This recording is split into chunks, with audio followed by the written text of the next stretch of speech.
Nous sommes le 20 janvier 2023 et on se retrouve donc par cette belle matinée d'hiver pour faire un petit point sur les infos que j'ai pu cueillir à droite à gauche sur l'actu géopolitique internationale, comme d'habitude. Alors on va commencer par Sergueï Lavrov, le ministre des Affaires étrangères de la Fédération de Russie, qui a fait une déclaration toute récente pour dire aux Européens, attention les Européens, souvenez-vous de votre histoire. Napoléon a fait une tentative pour rassembler toutes les nations d'Europe et les lancer contre la Russie. Et ça s'est mal fini. Les Cosaques à Paris, etc. C'est moi qui brode. Hein. Il n'a pas exactement dit ça, mais c'est pour, c'est pour vous donner un petit résumé. Je vous mettrai l'extrait de la vidéo sur, dans les commentaires. Attention, il y a un petit moustachu aussi qui, pendant au XXe siècle, a essayé de rassembler toutes les nations, du moins pas mal de nations d'Europe, et pour se lancer contre la Russie. Ça a mal fini pour lui. Donc retenez les leçons de l'histoire, les Européens. C'est un peu le message qu'a voulu faire passer Lavrov, vous le verrez en dessous. Et je pense que c'est intéressant, hein. C'est un message important, ça veut dire ce que ça veut dire. Il va falloir réfléchir un peu avant de se lancer dans des aventures complètement dingues. Je vois pas d'autres mots. Voilà, bon alors sinon j'ai vu passer aussi une vidéo alors intéressante qui date de 2019. Une vidéo où on voit donc Poutine qui parle, c'était une réunion sur les accords de Minsk, où on voit donc Poutine avec à côté de lui Macron, Merkel et Zelensky. C'était en 2019, je crois vérifier. Je crois que c'était en 2019 et on en voit donc dans cette vidéo Poutine qui parle des accords de Minsk et du problème que ça pose, le non-respect des accords de Minsk, etc. Bon, qui est très sérieux. Voilà, on voit Macron à côté qui écoute avec attention, apparemment. Bon, on ne sait pas ce qu'il écoute en fait, on ne sait pas ce qu'il y a dans sa tête. Si cette vidéo elle avait d'abord été filmée par les caméramans de la presse occidentale, on voyait c'est Poutine qui parle, on était focalisé sur Poutine. Mais un journaliste russe, lui, avec son propre smartphone ou sa propre caméra, il a filmé tous les participants et en particulier focalisé sur Zelensky. Et Zelensky, pendant que Poutine très sérieusement parle des accords de Minsk, etc., des problèmes que ça pose, du fait qu'ils ne soient pas respectés, etc., Zelensky, on le voit, alors qu'il était encore tout fraîchement élu et qu'il avait ses petits réflexes de comédien, on le voit rigoler, on le voit se fendre la poire en écoutant Poutine parler des accords de Minsk et des civils du Donbass qui souffrent depuis 8 ans, etc. Et là, on n'avait pas ces images-là. C'est un journaliste russe qui les a sorties récemment. Et on voit bien le personnage Zelensky, le comédien. C'est vraiment très troublant. Et il rigole. Et il rigole sur ce que dit Poutine. Voilà. Donc à noter, je vous mets l'extrait aussi, je vous le mettrai dans les commentaires.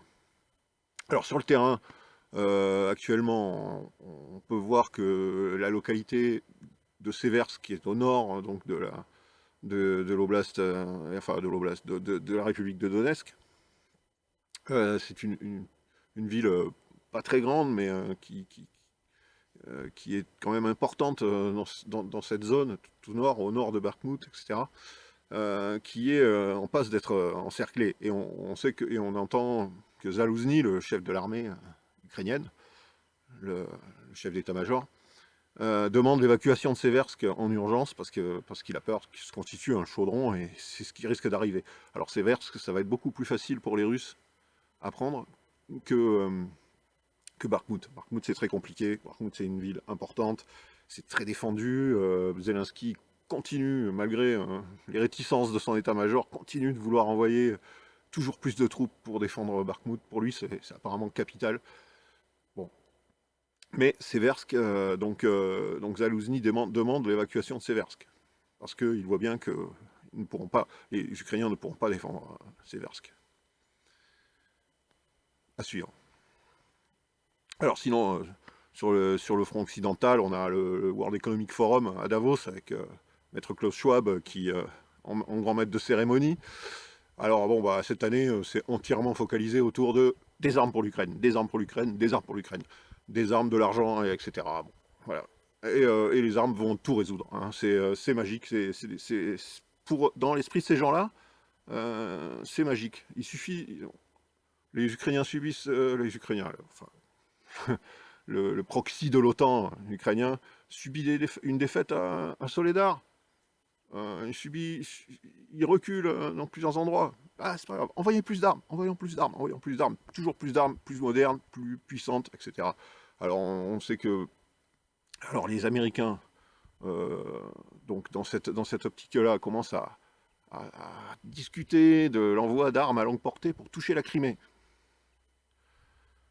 Alors bon, c'est pas très raisonnable tout ça, mais voilà, on y va. On y va tout droit. Ça va venir, ça va venir. On voit les discussions autour des tanks. Alors les Allemands, alors ça on l'a vu dans le Wall Street Journal, les Allemands rechignent à envoyer leurs Léopard 2 et à permettre à leurs clients qui possèdent les Léopard 2 de les envoyer en Ukraine. Et les Allemands disent qu'ils ne les enverront et ne permettront à leurs alliés d'envoyer des Léopard 2 que quand les Américains enverront leurs chars Abrams. Ce que les Américains se sont toujours refusés de faire jusqu'à maintenant. Bon, d'ailleurs, on se demande ce que l'armée ukrainienne ferait avec des chars Abrams, qui sont des chars très spéciaux, qui marchent sur des turbines, qui consomment énormément. Bon, ça serait très, ça serait très compliqué pour eux de les mettre en opération. Bon, voilà. Alors, bon, mais ils viendront, hein, ça viendra. Les Allemands, pour l'instant, font mine de résister aux Américains, mais les Américains vont convoquer Scholz et puis les tanks Léopard, ils seront envoyés à un moment ou l'autre. Hein. Ça ne va pas tarder. Je n'ai aucun doute là-dessus. Et d'ailleurs, pour la France, on commence à entendre des parlementaires qui demandent que la France envoie des chars Leclerc. Alors, c'est une folie. Les chars Leclerc sont un très bons chars, mais la France en dispose de très peu. Et n'a plus les moyens d'en fabriquer de nouveaux. Les chaînes de montage ont été arrêtées définitivement. Donc le stock actuel de Charles Leclerc, qui n'est pas énorme, hein, j'ai pas le chiffre en tête, je peux pas vous le donner, mais enfin, ça représente pas des masses. Si on le ponctionne de, par exemple, 14 Charles Leclerc, on va mettre en difficulté plusieurs compagnies de chars françaises. Ça c'est sûr, hein, on va peut-être même être obligé de les fermer. Ce qui va être les réjouissances pour toutes les localités où elles se trouvent. Hein, mais bon, voilà, c'est l'Ukraine qui compte. C'est l'Ukraine qui compte. Alors, bon, pour l'instant, on n'a pas encore envoyé des chars Leclerc, mais on y va, hein, on se dirige vers ça. Alors voilà, c'est dramatique, mais l'escalade continue. Et puis le World Economic Forum, qui a vidé Dubaï et tous les endroits les repères de riches de la planète de toutes ces prostituées. Hein. Elles sont toutes à Davos en ce moment. C'est bien, on discute des droits des femmes à Davos, mais en même temps, voilà, bon, ce qui se passe dans les hôtels, on préfère ne pas le savoir. Bon, voilà. Et donc, voilà, on discute. Alors, bon, voilà, quel intérêt à ce forum économique mondial aujourd'hui? Je veux dire, plus personne n'y croit. Il fut peut-être un temps, il y a 20 ans ou il y a 15 ans, où on discutait de l'économie, des problèmes économiques, etc., avec l'idée de faire avancer l'économie, etc. Bon, peut-être, il fut un temps, mais aujourd'hui, ce n'est plus rien, ce n'est plus... le seul intérêt de ce truc, c'est de savoir combien on va envoyer d'armes à l'Ukraine, parce que l'Ukraine, il faut des armes, encore plus d'armes, toujours plus d'armes. Et puis l'Ukraine perd sur le terrain, ben on va envoyer plus d'armes et ça va résoudre les problèmes. De toute façon, les armes, c'est magique, ça résout tous les problèmes. Alors, on entend que le Danemark, qui avait commandé 19 César à la France, va les livrer va livrer donc ces nouveaux Césars tout neufs à l'Ukraine. Bon, on sait pas quand ils les auront et quand est-ce qu'ils pourront les livrer, mais enfin bon, c'est une annonce. Bon, l'idée c'est peut-être de remplacer tous les Césars détruits. 3 Césars dans les environs de Donetsk ont été détruits ces derniers jours, hein, ont été détruits par l'artillerie russe. 3 Césars de moins.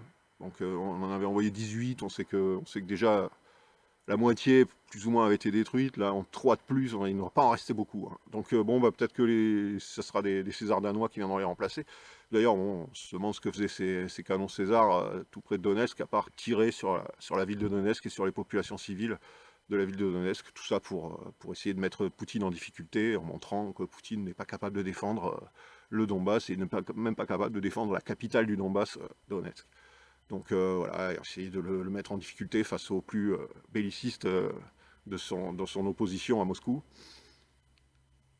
Le but aussi, c'est d'obliger l'armée russe à attaquer les positions fortifiées ukrainiennes qui se trouvent aux alentours de Donetsk pour que les Russes subissent des pertes. Si les Ukrainiens ne tirent pas sur les civils de Donetsk, les Russes n'auraient aucune raison d'attaquer. Ils resteraient sur leur position et seraient très contents comme ça. Mais en tirant sur les civils de Donetsk, en faisant des victimes, ils obligent les Russes à agir, justement pour ces raisons que je viens de citer, les raisons politiques à Moscou, etc. Et donc, voilà, tout est là, tout est dit. Voilà, bon bah je crois que bon, j'ai fait le tour pour aujourd'hui. Alors bon, évidemment l'événement du jour, c'est la démission de la fille préférée de Klaus Schwab, Jacinda Ardern, premier ministre, le premier ministre de la Nouvelle-Zélande. On sait que bon, une personne qui est très très portée sur l'autorité, surtout en ce qui concerne en matière sanitaire, hein, on a vu.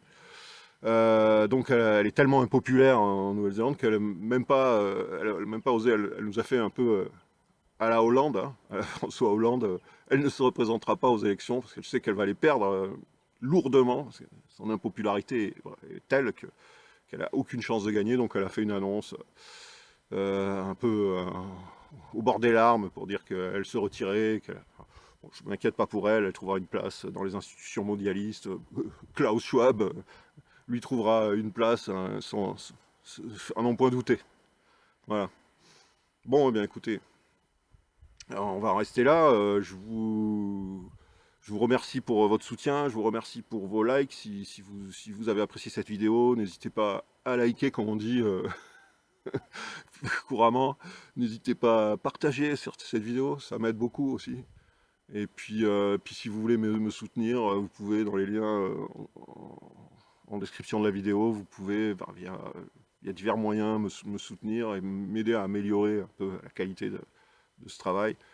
Bon, certains d'entre vous l'apprécient, je suis content, on me le dit, on aime bien mes vidéos, ben écoutez, ça me fait plaisir, moi je fais ça totalement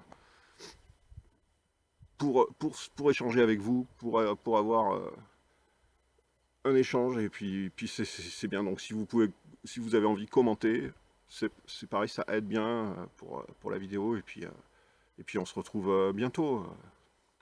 Puis n'hésitez pas aussi à suivre les comptes sur les réseaux sociaux, Twitter, Facebook, etc. Je suis même sur Getter, je suis sur Rumble, je suis sur Odyssey, si vous cherchez des plateformes alternatives à YouTube. Mes vidéos, elles sont dessus, etc. Bon, voilà, avec l'embarras du choix. Allez, salut.